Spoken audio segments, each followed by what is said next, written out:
This is the EWN Podcast Network.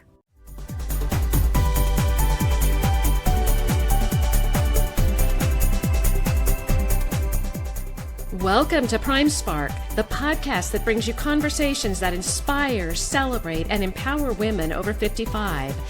The second women's revolution is here, and it is time for us to fuel a spark that will ignite your way forward, illuminate your path, and reflect your gifts in the world. Now, here is your host for Prime Spark, Sarah Hart.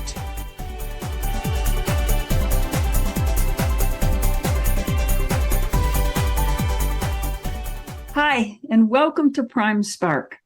I'm Sarah Hart, and I'm so happy you're here with us. Prime Spark is designed for women over 55, or close, with a goal to help us all live our happiest, most fulfilling, and productive lives, now and in the future. The mission of Prime Spark is to change the way our society sees and treats older women.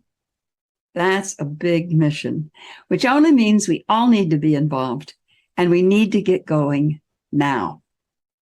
And today I have the pleasure of talking with Michela Di Carlo, a woman whose work I greatly admire. Michela Di Carlo is an experienced bilingual English and Italian journalist, content editor, and copywriter with an MA in Communication Studies from the University of Rome. As a late bloomers advocate and founder of the digital lifestyle magazine, crunchytales.com, dedicated to late bloomers, she is on a mission to reset the meaning of midlife, delivering quality journalism and focusing her work on inspirational content to empower women feeling stuck in the second act of their life. Speaker and creator of the Crunchy Talks, bi-monthly panel discussions regularly run in the UK as well as in Italy. She explores midlife issues, aging, and repurposing in life with a group of professionals from different backgrounds. Her aims are to increase awareness of casual ageism, to challenge stereotypes and old cliches, and to help middle-aged women to rethink the way they approach midlife. Welcome, Michela. I'm so happy you're here. It's my pleasure, and thank you for this opportunity. Oh, yes, you're welcome. So just in getting started, Michela, please tell me, do you experience getting older? And if so, what is that experience? And if not, why do you think it is that you don't? Well, if you think that I've been taking 51 years to grow older and to become the woman I always wanted to become, well, I think it's a privilege. So I wouldn't see it like, getting older, but I like the idea of growing older because, I don't see getting older as, a decline. I see it like an opportunity. And yes, maybe, I have less energy than when I was 20s or 30s, but I have, let's say, such an intellectual sparks, much more, confident, and a lot of ideas keep coming out. And so actually, I feel it like I'm booming. I'm flourishing. I'm flourishing now, and I'm so happy.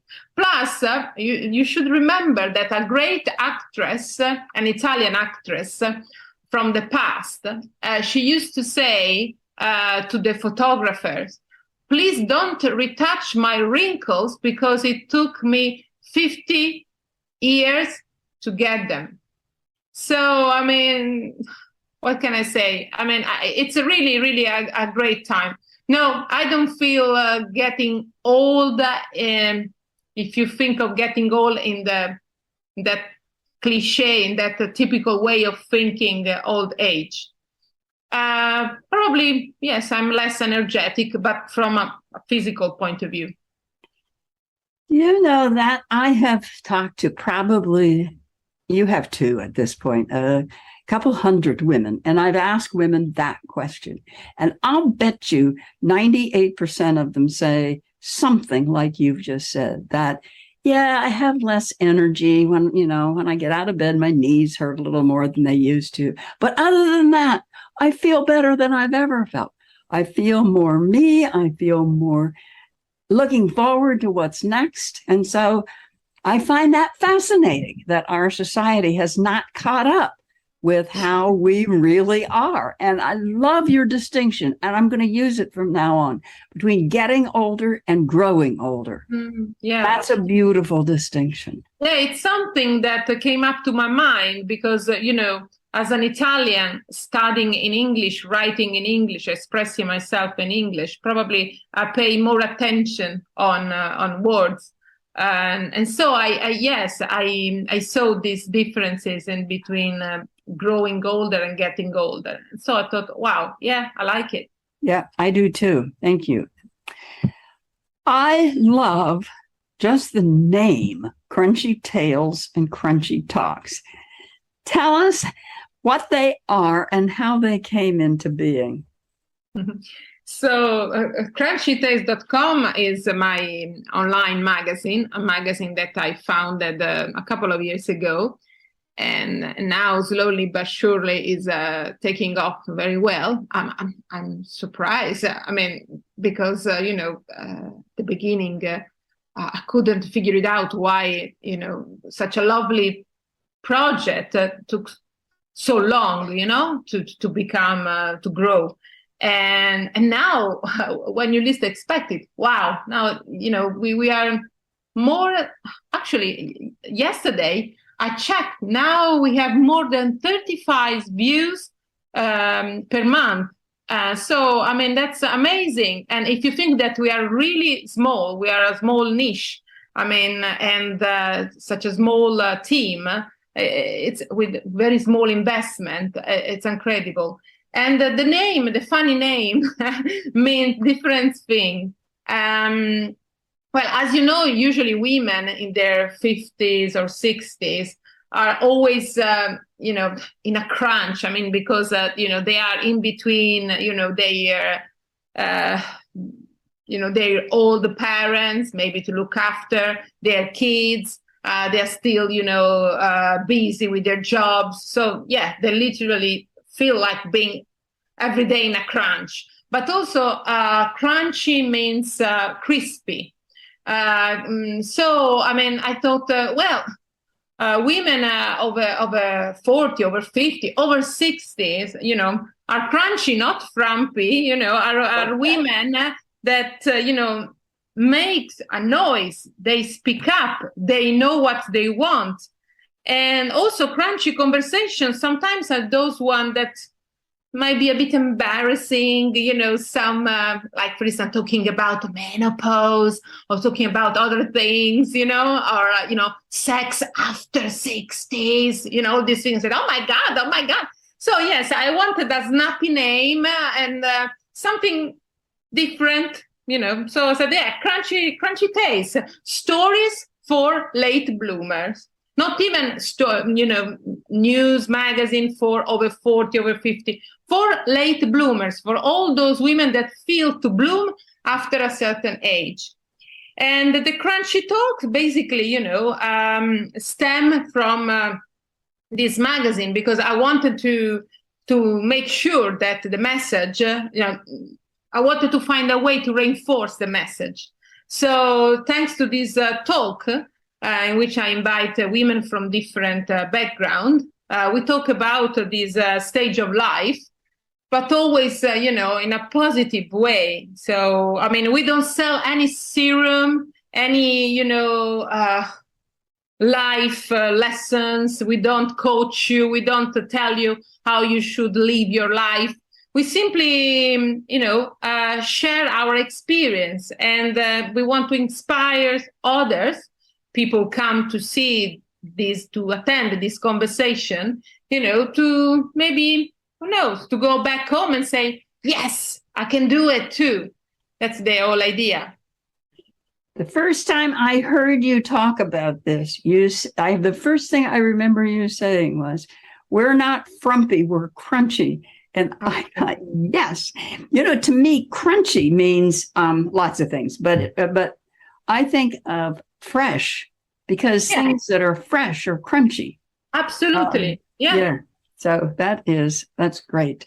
Well, actually, some women also say, "But you are not the biscuits." I said, "Well, I would love to be a cookie. I would like to be, someone's cookie, to dip into the milk in the morning. Why not?" So I like to think of being a biscuit, actually. yes. Okay, so in a recent newsletter, you say that becoming aware of daily ageism is important. So what is daily ageism, and why is the awareness of it so important?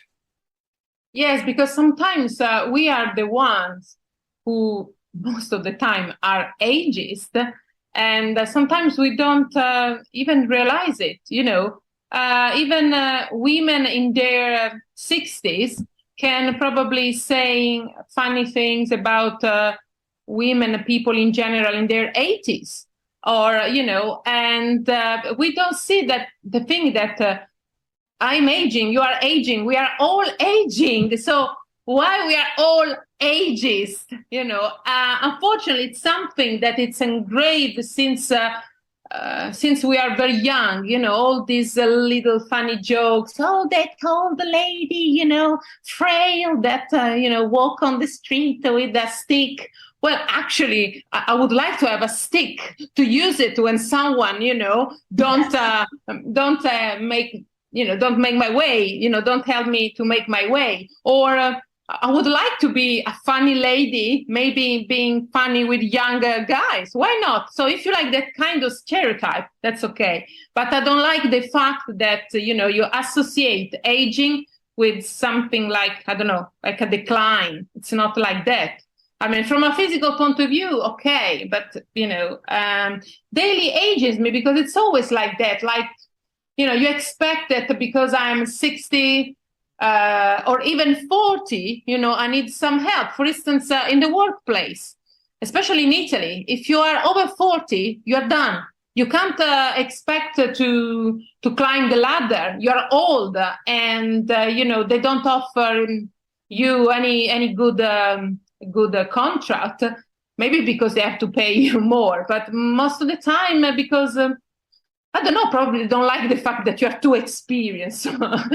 And so it can start even at the age of 40. So, and daily ageism, the fact that you expect that every woman in her 60s might need a help in carrying the bags for the shopping or something, these silly things, or the birthday card, with all those funny jokes. For instance, online, I don't know if you noticed that, Sarah, but there are all these, what do you call it? Memes? I don't know.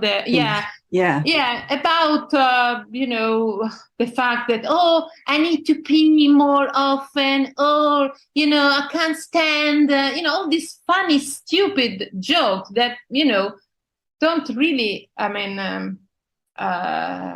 I think don't really help. You might laugh, but that's not nice and not even elegant. Let's say that. Yes, I absolutely agree with you, Michela, that one of the things I often hear people say, my age or younger, oops, senior moment. Well, people in their 20s forget things. Absolutely. And so to chalk everything like that up to age is a real denigration of oneself. We, at Prime Spark, we're just getting ready to launch a line of Prime Spark greeting cards that are positive for older women. So rather than making fun of us, we are celebrating it. And I know the day I remember so well going through the greeting card aisle in the drugstore and thinking, this is terrible.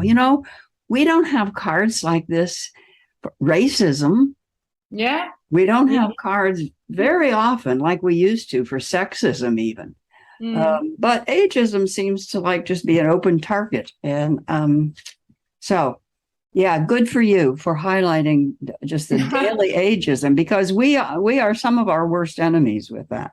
Yes, absolutely. Or sometimes when we think we are too old to, to embark in a new challenge. So I think, it has to stop. It's not easy. We should change the conversation. We should help even young kids to think about, getting old like an opportunity and something nice. This was a very recent challenge to me that I did not do anything about, and I may go back and do something. But in the town where I live, there is a store that sells beauty products, and they have a big sign outside, anti-aging products. Now, to be anti-aging, I heard somebody once say to be anti-aging is like being anti-breathing. You can't be anti-aging. You can have healthy aging. You can have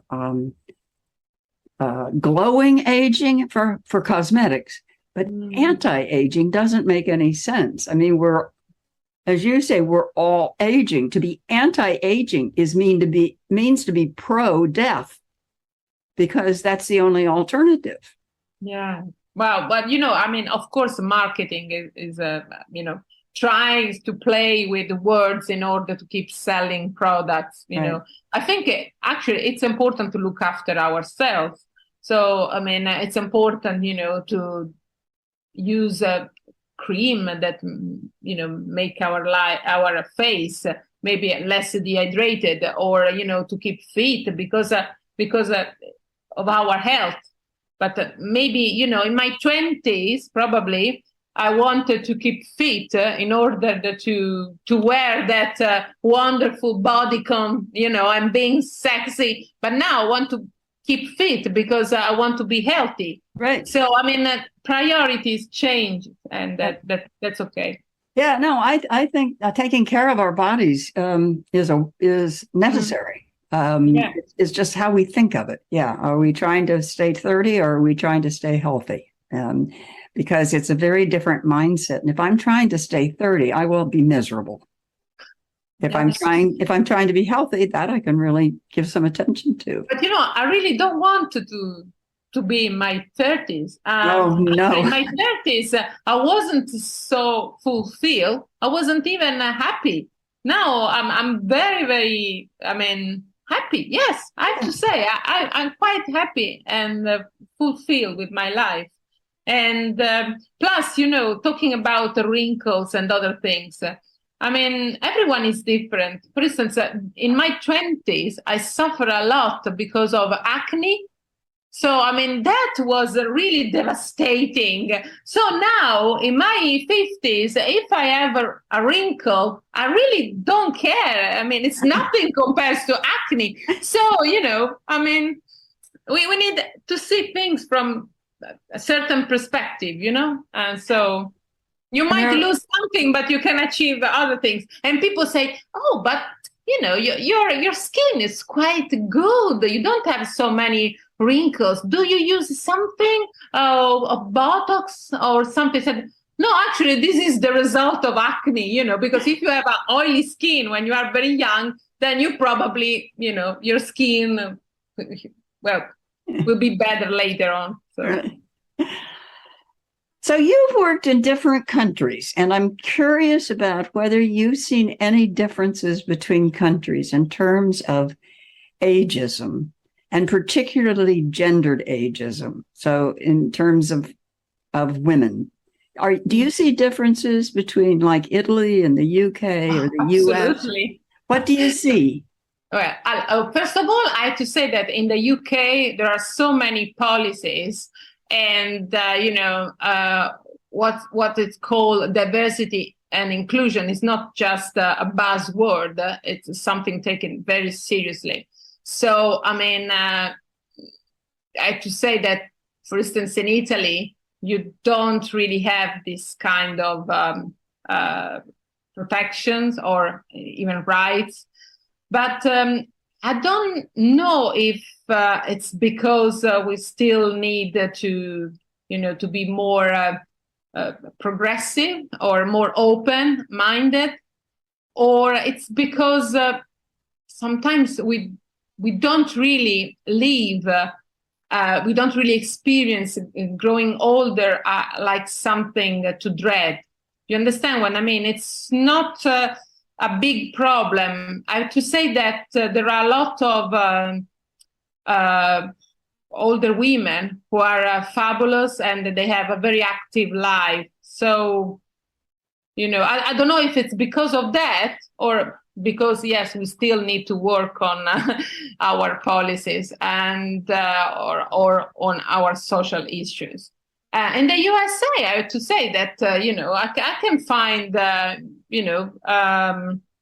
something similar to the UK. I mean, you should come to Italy and you will see that there are still, but I don't know, probably because in our culture, actually, what we call older people are people who we really love, people we really spend time with.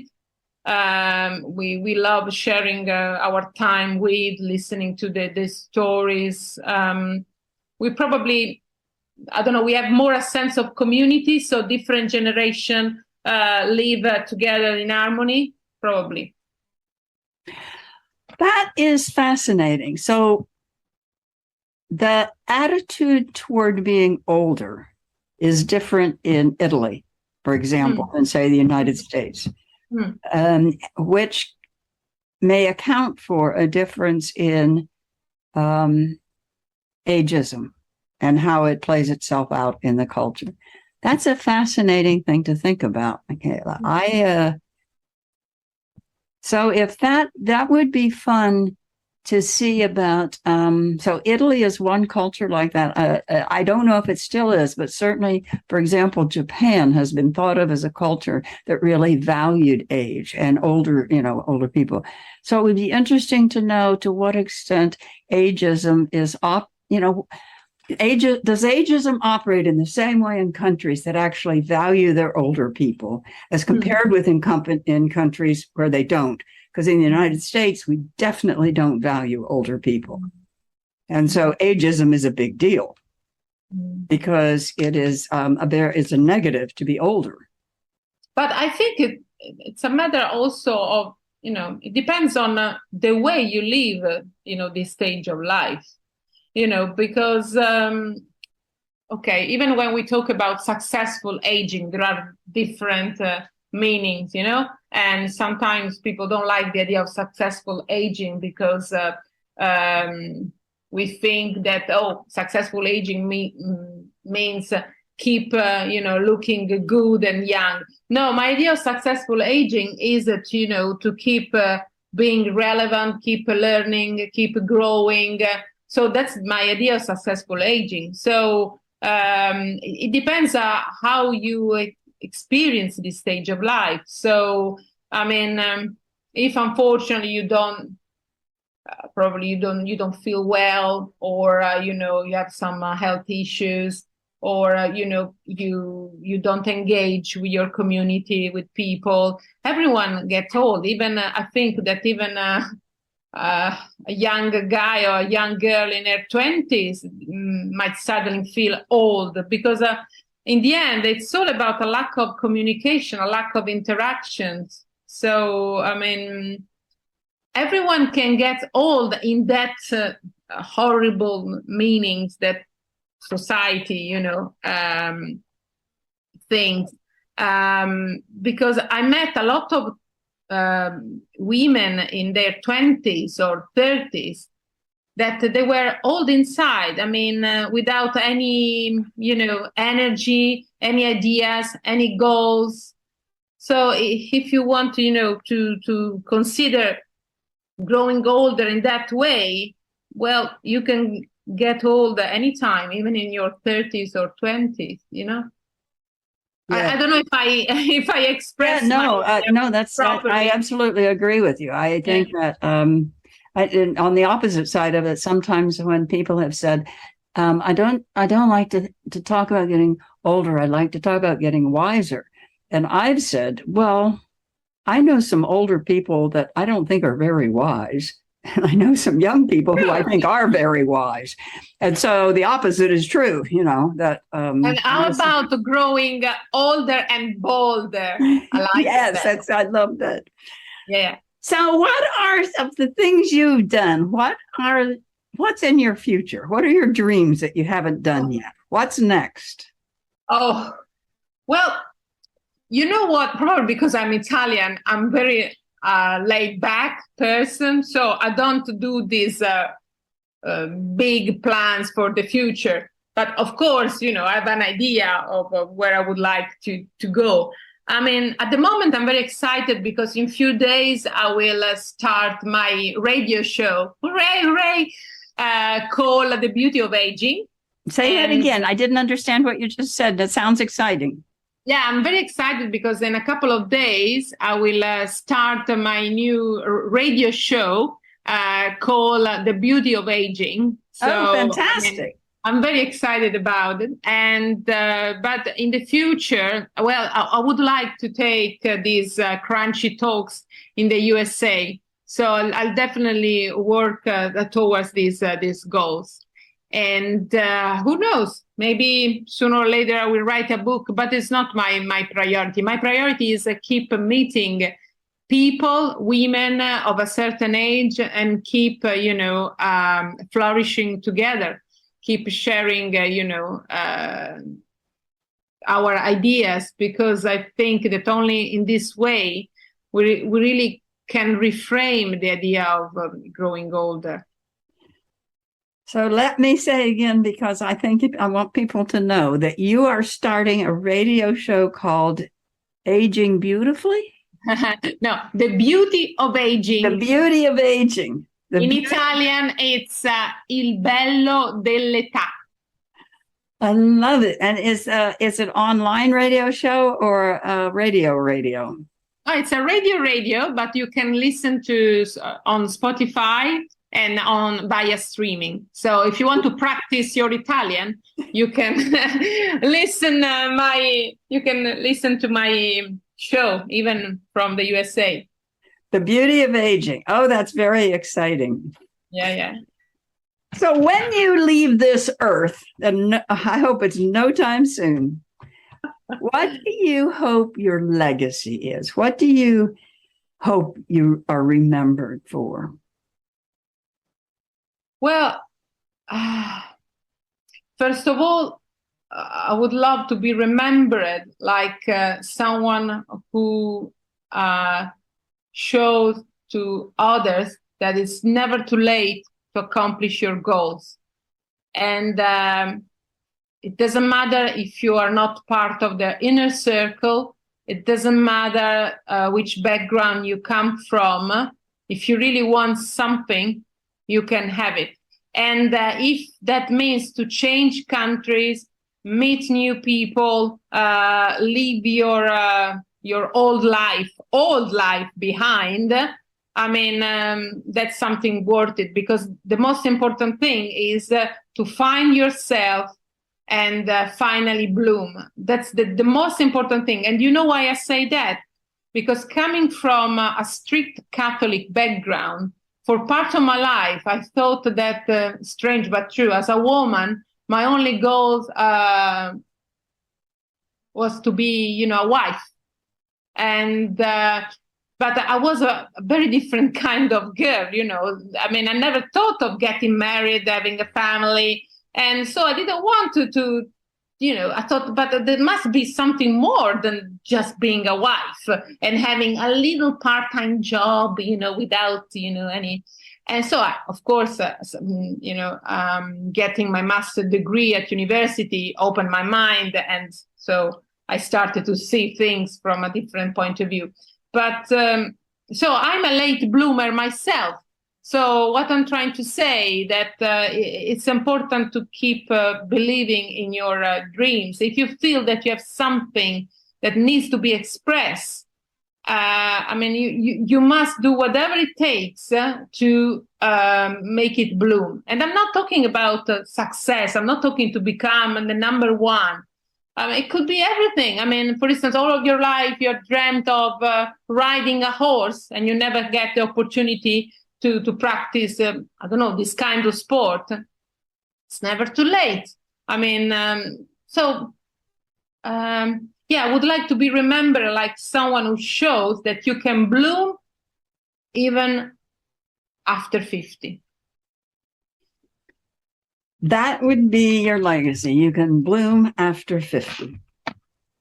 I hope so. I hope people will remember like that. And I hope people will remember of me like someone, who shows that midlife and even growing older after 50 or 60, it's a wonderful, colorful journey. And it's not as depressive as many people think. It's wonderful. So I want to show that they are wrong. They are totally wrong. I just am finishing reading a book that some of your listeners might have fun reading. It's called The Retirement Rebel by Siobhan Daniels.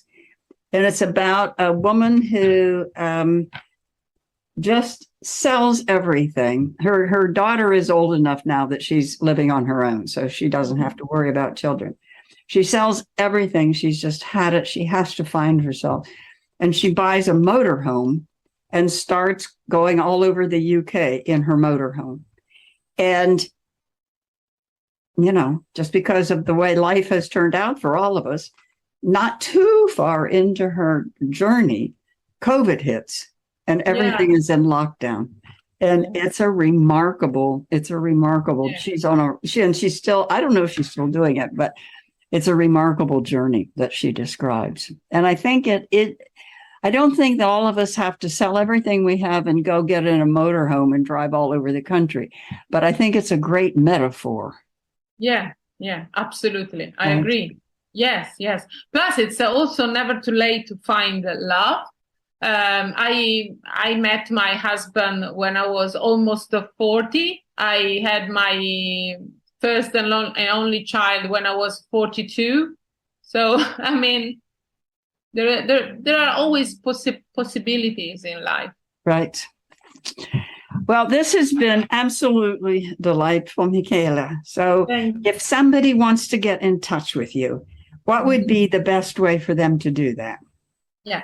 Well, they can visit our website, www.crunchytaste.com, and they can find there all the information they need. They can visit our Facebook page, Crunchy Taste.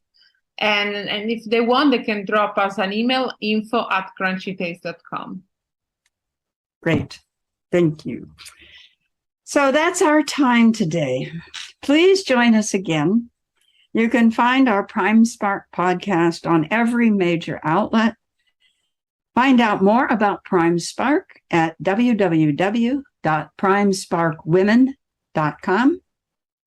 Thank you so much to my wonderful guest, Michela Di Carlo. My pleasure. And don't forget, you can find her lots of different places, but the main website is www.crunchytales.com. Remember, women, you are crunchy, not frumpy. Thank you for being with us. Take care, spread tolerance and love. Bye-bye.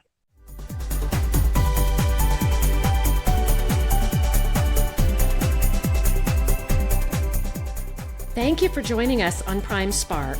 With each episode, Sarah Hart brings you conversations that inspire, celebrate, and empower women over 55. If you would like to listen to or download other episodes about remarkable, experienced women, go to ewnpodcastnetwork.com. This podcast is also available at Spotify, Apple Podcast, and most other major podcast sites. The second women's revolution is here, and we hope that you use the insights you've gained here to fuel the spark that will ignite your way forward, illuminate your path, and reflect your gifts in the world.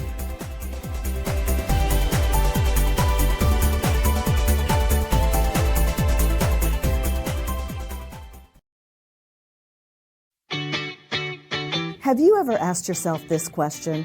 Why is it so hard to make a buck? I know I have. Hi, I'm Sandra Yancey, founder and CEO of eWomen Network. What I have discovered after going from the brink of bankruptcy to running a multi-million-dollar award-winning business is this. You can't build a million-dollar dream hanging around minimum wage mindsets. My mission is 1 million women entrepreneurs generating $1 million in annual revenue. So here's what I've done. I've created the mother of all entrepreneur success programs that you can access online on your time. It's called Monetize Me Now. It's a 7-module online course that is 100% my success formula, covering mindset, mission, management, motivation, marketing, and measure. Come on, take my hand and I'll show you the way to learn to earn flowing revenue for your business. Visit monetizemenow.com for details. Calling all speakers, eWomen Network has speaking engagements all over North America that must be filled. Are you a gifted messenger, author, expert, or successful entrepreneur that can help women entrepreneurs grow their businesses? Our mission is to help 1 million fulfilled women each achieve $1 million in annual revenue. If you're a speaker that can help women prosper, go to eWomenNetwork.com and sign up as a pro member of our Speakers Network. That's eWomenNetwork.com. Thanks for listening. This is the EWN Podcast Network.